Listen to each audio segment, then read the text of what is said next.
Hi guys, welcome back to my channel. तो एक बार आपका फिर से स्वागत है रिएक्ट विद शिल्पी में। मेरा नाम शिल्पी है। नमस्कार आप सभी को, जय श्री राम, राधे राधे। कैसे हैं आप लोग? आई होप स्वस्थ होंगे, मस्त होंगे, क्योंकि लाइफ में स्वस्थ मस्त होना बहुत ज़रूरी है।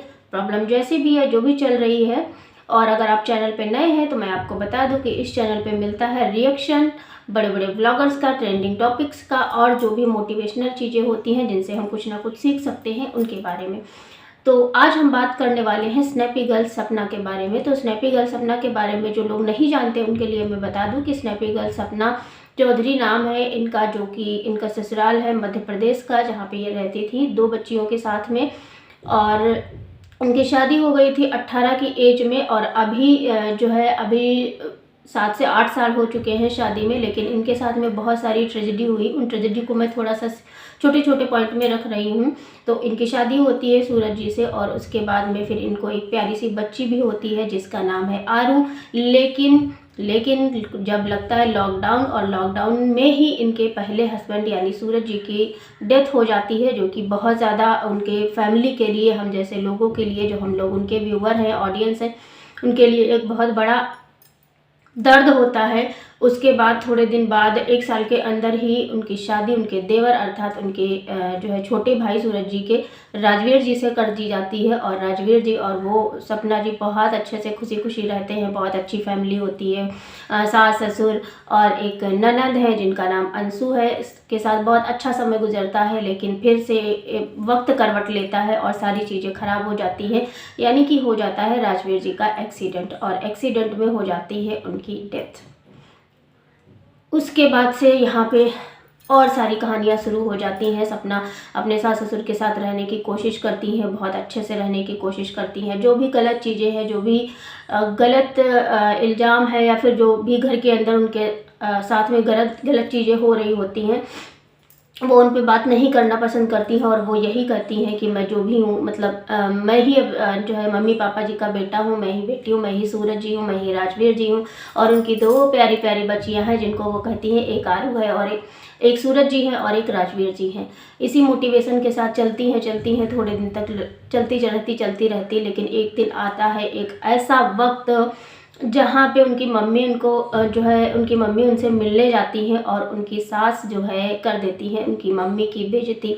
और यहीं पे थोड़ा सा खुलासा होता है कि भाई इनकी फैमिली में सब कुछ ठीक नहीं चल रहा है, क्योंकि इनकी मम्मी का जो बिहेवियर है वो उनकी, मतलब इनकी सास का जो बिहेवियर है वो मम्मी इनकी माँ के प्रति जो है वो रूड रहता है। उनके मायके वालों से अच्छे से बात नहीं करती। जबकि हम लोगों ने जो है उनके ब्लॉग में देखा है, जब भी सासू माँ जी के मायके से आते हैं लोग, ससुराल वाले, मतलब ससुराल के पक्ष की ओर से सासू माँ के मायके वायके या फिर जो भी रिलेशन वाले हैं, उनका बहुत अच्छे से सेवा करती है, सब कुछ करती है, खाना पकाना, सब कुछ देना। इवन जो कुछ लोग यूट्यूब पर काम करते हैं उनका भी वो एक तरह से प्रमोशन ही करती है, बहुत अच्छे से करती हैं। लेकिन एट द एंड होता है चीज़ें इतनी ख़राब हो जाती हैं कि सपना डाल देती। एक रिकॉर्डिंग सूरज जी की जो कि हो जाती है उनके लिए तकलीफ़ वाली, मतलब पूरे सोशल मीडिया पे एकदम तहलका छा जाता है। आज से 2-3 महीने पहले की बात है जब ये सारी चीज़ें हुई।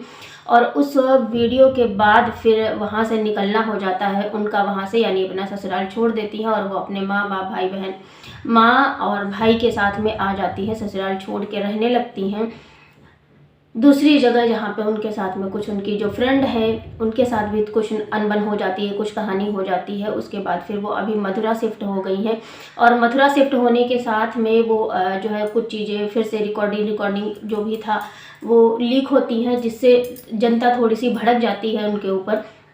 लेकिन फिर वो नॉर्मल ब्लॉगिंग करना शुरू कर देती हैं। बहुत अच्छे से सब कुछ चल रहा होता है। और अभी 5-6 दिन पहले से ये कहानी, 4-5 दिन हुआ है शायद, एक कहानी और आती है पलट के, जो कि होती है उनके देवर से जो शादी हुई थी वो लव हुई थी। ऐसा मतलब लोगों का कहना है, ऐसा लोगों का मानना है। लेकिन क्या सच में ऐसा था? मैं अगर अपना ओपिनियन पर्सनल दूँ तो ऐसा सच में बिल्कुल नहीं था, क्योंकि भाई एक जब लड़की है, सूरज जी के जाने के बाद चलो ठीक है, एक पॉइंट था जहाँ पे सूरज जी ने उनको ऐसा किया ऐसा किया ऐसा किया या फिर ये सारी चीज़ें होती थी, लेकिन उसके बाद में मतलब और भी अच्छी चीज़ें होती हैं, क्योंकि जब हम हस्बैंड वाइफ होते हैं या फिर हम किसी भी रिश्ते में होते हैं जहाँ पर थोड़ी खट्टी और थोड़ी मीठी बातें ज़रूर होती हैं, तो उन्हीं चीज़ों को याद कर करके रोया करती थी। और उन्होंने जब शादी करने का फैसला किया था राजवीर जी से, तब तक वो भैया ही बोलती थी। लेकिन कुछ पगलट टाइप के लोग हैं या फिर कहें कुछ दरिद्र टाइप के लोग हैं जो कि उनके विरोध में बहुत ज़्यादा उल्टा सीधा बोल रहे हैं। मतलब उनकी लव मैरिज थी और लव मैरिज में उन्होंने सीधे सीधे सपना को ब्लेम करना शुरू कर दिया है, और इस वजह से एक पड़ोसी मित्र हैं भाई, पड़ोसी एकदम बवाल किए घूम रहे हैं। उन्होंने कमेंट करके बताया है कि सूरज जी की कुछ दिन डेथ के बाद में, यानी 1 महीने के अंदर ही सूरज जी की डेथ के बाद राजवीर जी का बर्थडे था, उस पर उन्होंने अंगूठी गिफ्ट करी थी। अगर भैया अंगूठी गिफ्ट कर भी दी थी, पहली बात तो जो है वो बाद में एक ब्लॉग मैंने देखा था, उसमें पढ़ा हुआ था कि हाँ मैंने सूरज जी को जो है राजवीर जी को अंगूठी दी थी, लेकिन इसका ये मतलब तो नहीं है कि वो जो है वो अपनी तरफ अट्रैक्ट करना चाह रही थी या फिर वो अपनी तरफ वो करना चाह रही थी। हाँ ये बात है कि अगर ऐसा कुछ होता भी है तो भाई ये कहानी दोनों तरफ से शुरू होगी। एक तरफ ऐसे चल रहा है, एक तरफ ऐसे चल रहा है, ऐसे तो नहीं हो पाएगा। ऐसे ताली कहते हैं ना, दोनों हाथों से बजती है, तो ताली दोनों हाथों से बजती है। तो इसलिए इस तरह की चीज़ें कमेंट करना या फिर बोलना, या फिर आपने जिस तरह से लाइव में जाके एक मतलब एक इंसान की, एक लड़की की जिस तरह से वो की है, और वो इतना ज़्यादा मतलब भाई एक बात बताओ, आप उस सिचुएशन में जिस दिन आप गुजरोगे ना उस दिन समझ में आएगा। जिसने दो अपने हस्बैंड छोड़ दिए, ससुराल छूट गया, न ससुर छूट गया, ननद छूट गई, भाई छूट मतलब ससुर छूट गया, ससुराल छूट गया, पूरा घर बिखर गया है। जिस घर में हमेशा रौनक रहती थी वहाँ पे अब कोई नहीं है, ठीक है। उसके बावजूद भी आप लोग ऐसे कमेंट करते हो आके, या फिर लोगों को बताते हो कि मैं उनका पड़ोसी हूँ, वो अंगूठी मैंने ही ला के दी थी, इस तरह के कमेंट करते हो अगर, और इस सोच के साथ करते हो तो ये बहुत गलत बात है। क्योंकि अगर ठीक है मान लिया भी ऐसा कुछ होगा भी तो भाई वो दोनों तरफ से होगा, तो फिर एक को ब्लेम करने का क्या मतलब। और दूसरी बात है, वो दूसरा इंसान भी इस धरती से जा चुका है, उसके लिए कम से कम उन सारी चीज़ों के लिए आप लोग ऐसा बोलना बिल्कुल बंद कीजिए। बहुत बुरा लगता है एक लड़की को जब आप, पता है मेन मुद्दा क्या होता है कि ना आप उस सिचुएशन में कभी ना आप कुछ नहीं करो भाई, आप उस सिचुएशन में अपने आप को रख के सोच लो। एक बार सोचने में भी आपकी रूह ना कांप जाए तब कहना भाई, सोचने में ही आपकी रूह कांप जाएगी, रूह जिसको बोलते हैं, ठीक है। इस तरह की हरकतें मत कीजिए, किसी को माइंडली इतना डिस्टर्ब मत कीजिए। उसके पास दो बच्चियां हैं, जिस तरह के आप लोग कमेंट कर रहे हो, एक पूरा ऑरा बना रहे हो, किसी इंसान के लिए निगेटिव फैला रहे हो, निगेटिविटी फैला रहे हो। एक टाइम पे आपने बोला था कि मैं इनसे मेरा कोई मतलब नहीं है, या फिर आपने बोला था कि मतलब आप किसी को भी, ऑडियंस से बोला था खासकर आपने, कि आप किसी को भी बुरा ना बोले, मैं जो है किसी को कोई बुरा नहीं है, सब अपनी अपनी सिचुएशन पे सही हैं। तो यही बात मैं भी कहना चाहूँगी कि भाई ये जो प्रॉब्लम है ना, ये जो सिचुएशन बन के आई है, वो ना वो दोनों लोग अपनी अपनी जगह पे सही है। अगर एक हम अंकल आंटी की भी बात करें, एक पॉइंट पे आके कि उन्होंने भी अपने दो बच्चे खोए हैं, शायद इसी वजह से उनका मानसिक स्थिति जो है वो इस तरह की हो गई कि उन्होंने सपना के साथ इस तरह से करना शुरू कर दिया, या फिर जो भी है जो गलत चीज़ें हुई सपना से बर्दाश्त नहीं हुआ। लेकिन आप एक 22-23 साल 24 साल की लड़की है, 25 साल की, उसके साथ में इस तरह की चीज़ें कर रहे हो। वो दो बच्चों को पाल रही, माँ बन रही, बाप बन रही, ठीक है। अभी जब आप उसको बढ़ते हुए देख रहे हो कि चलो गाड़ी भी हो गई, बंगला भी हो गया, अपने बच्चों को साथ अच्छे से बढ़ रही है, माँ बाप भाई बहन सपोर्ट कर रहे हैं उनका, तो उनको भी आप लोग बीच में लेके आ जाते हो और उनको भी निगेटिविटी देने लगते हो। भाई ये कहाँ का न्याय है। मतलब आप एक बार सिर्फ और सिर्फ एक बार उस जगह पे हो के, या फिर अपनी माँ बहन या फिर किसी को उस जगह पे धर के देखो, रख के देखो कि भाई क्या हो, मतलब आपकी बेटी बच्ची अगर इस सिचुएशन में होगी तो क्या आप सपोर्ट नहीं करते, कि आप उनका साथ नहीं देते, जिस तरह से उनके मम्मी पापा, भाई बहन भाभी सब लोग साथ दे रहे हैं। मामा का बेटा साथ में रहने लगा, क्यों रहने लगा भाई, उनको पता है कि उनको नीड है, वो लोग अच्छे हैं, एक दूसरे का साथ निभा रहे हैं, मेंटली भी और फिजिकली भी, क्योंकि भाई फिजिकली तो साथ में रहना पड़ेगा। लेकिन इसका मतलब ये बिल्कुल भी नहीं है कि आप किसी को इतना गलत बता दो कि इंसान की और वो जो अंगूठी रिंग वाला मुद्दा था, इतना बड़ा नहीं था जितना बड़ा उसको बनाया जा रहा है सोशल मीडिया पे लाके। किसी के लिए इतना बुरा मत बोलो कि आपकी आत्मा भी एक टाइम पे आपको दिक्कत करने लगे। सच बता रही हूँ, मैंने इतनी स्ट्रांग, मतलब देखो, स्ट्रांग बनना और स्ट्रांग होना दोनों में अलग अलग बातें हैं। तो सपना स्ट्रांग थी नहीं, उसको सिचुएशन ने बनाया है, इतना दर्द इतनी तकलीफ दे के। ठीक है, जैसे लोग कहते हैं कर्मा कर्मा कर्मा, तो भाई कर्मा होता है, सबका होता है। उन्होंने गलत किया था किसी के साथ, आज उनके साथ गलत हो रहा है, लेकिन अगर जो आप लोग कर रहे हो आज, वो भी तो गलत ही है। किसी के चरित्र पे उंगली उठा के, किसी पे कैरेक्टर पे उंगली उठा के इस तरह की बात करना बिल्कुल सही नहीं है।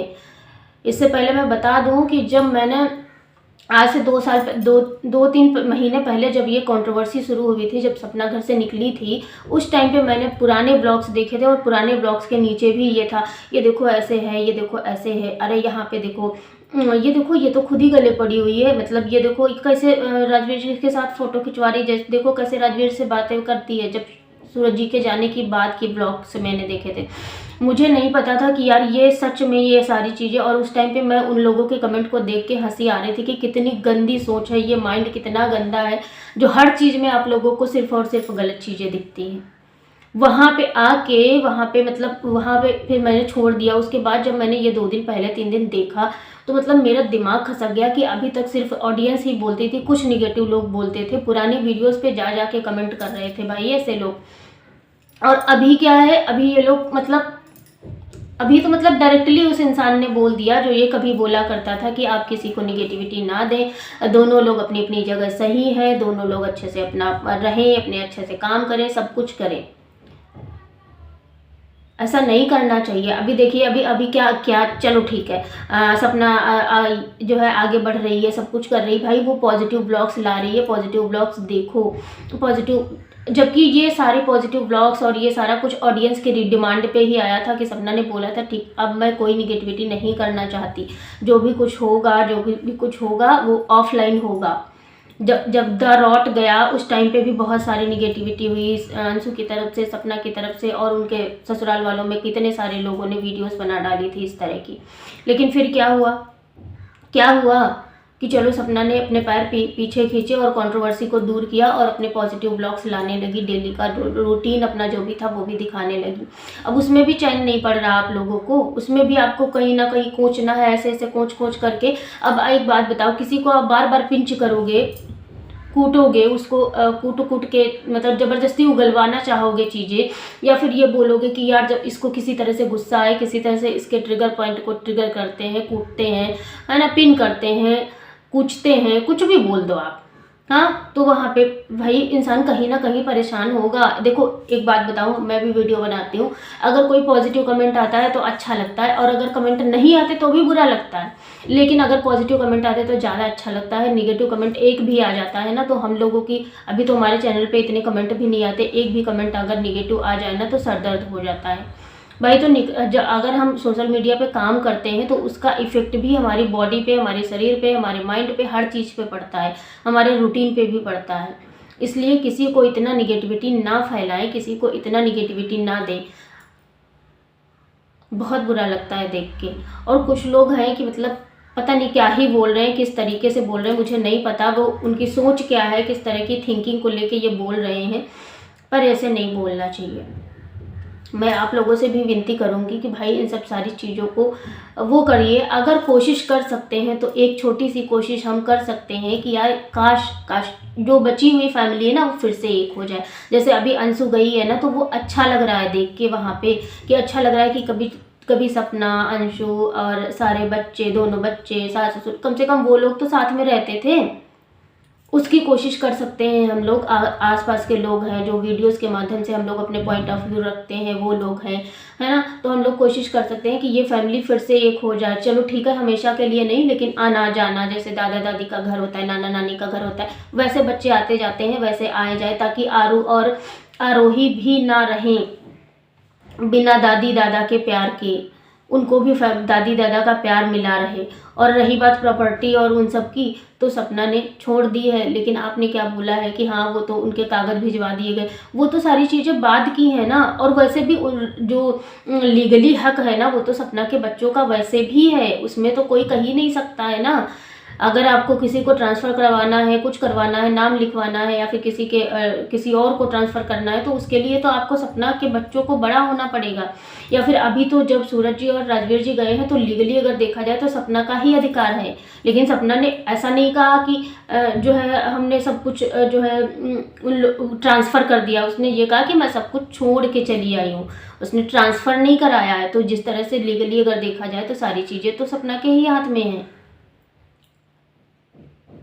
लेकिन उसने छोड़ने को बोला, ट्रांसफ़र करवाने वाली बात नहीं बोली है। जैसे आप बोल रहे हो कि हाँ ट्रांसफ़र करवा दिया गया है, वो तो बात अभी तक सोशल मीडिया पे आई ही नहीं है। आप लोग क्यों मतलब फालतू की चीज़ें बोल रहे हो। छोड़ने का मतलब होता है जैसे मैं ये अपना घर बार छोड़ के चली जाऊँ, लेकिन लीगली हक तो रहेगा ना मेरा, क्योंकि मैं किसी की वाइफ हूँ, किसी के बच्चे की माँ हूँ, किसी की बहू हूँ। तो लीगली तो हमारा जो अधिकार है वो तो रहेगा ही ना। उसमें कौन सी नई बात बता रहे हैं आप। बहुत गलत कर रहे हैं आप लोग। जो भी निगेटिव कमेंट कर रहे हैं प्लीज़ मत कीजिए, क्योंकि ये किसी के दर्द, किसी की तकलीफ़, किसी का जैसे नहीं होता है कि दो बच्चों को जिनको वो देख के जीने की उम्मीद रखी है, बच्ची वो भी है, इतनी बड़ी बूढ़ी नहीं हो गई है, जो माँ बाप दोनों बनने की कोशिश कर रही है, वो बहुत दिक्कत वाला है। वो ऐसे में जिस तरह के आप लोग निगेटिव को कमेंट कर रहे हैं और हर बार कुछ ना कुछ ऐसा बना रहे हैं, माहौल बना रहे हैं कि सामने वाला गुस्सा हो, सामने वाले को चलो और कुछ पूछते हैं, थोड़ा और पिन करते हैं, थोड़ा और पिन करते हैं, थोड़ा और पिन करते हैं, और फिर कुछ ना कुछ ये करेगा और हमें आएंगे व्यूज़। ऐसा मत कीजिए। सिर्फ व्यूज़ के लिए या फिर सिर्फ फेम पाने के लिए ये मत कीजिए। सिर्फ और सिर्फ एक बार कोशिश कीजिए कि उस जगह पे खुद को रखिए, किसी अपने को रखिए, और फिर बताइए क्या सच में इतना बुरा है कोई जितना आप बता रहे हो। नहीं ना, कोशिश कीजिएगा, हाथ जोड़कर मेरा निवेदन है। इसी के साथ में सपना के सपोर्ट करने वालों को मेरा तहे दिल से शुक्रिया, और मैं भी सपोर्ट करती रहूँगी, क्योंकि देखो जो गलत है वो गलत है, जो सही है वो सही है। क्योंकि जिस सिचुएशन में जब हम होते हैं ना तब हमें समझ में आती है एक्चुअली चीज़ क्या है। ठीक है, तो इसी के साथ में आज की वीडियो का और आज के रिएक्शन का एंड करते हैं। मिलते हैं हम आपसे नेक्स्ट रिएक्शन वीडियो के साथ में। तब तक के लिए स्वस्थ रहिएगा, मस्त रहिएगा, मुस्कुराते रहिएगा, क्योंकि लाइफ में मुस्कुराना बहुत ज़रूरी है। Bye bye, take care, thanks for watching. जय श्री राम, राधे राधे।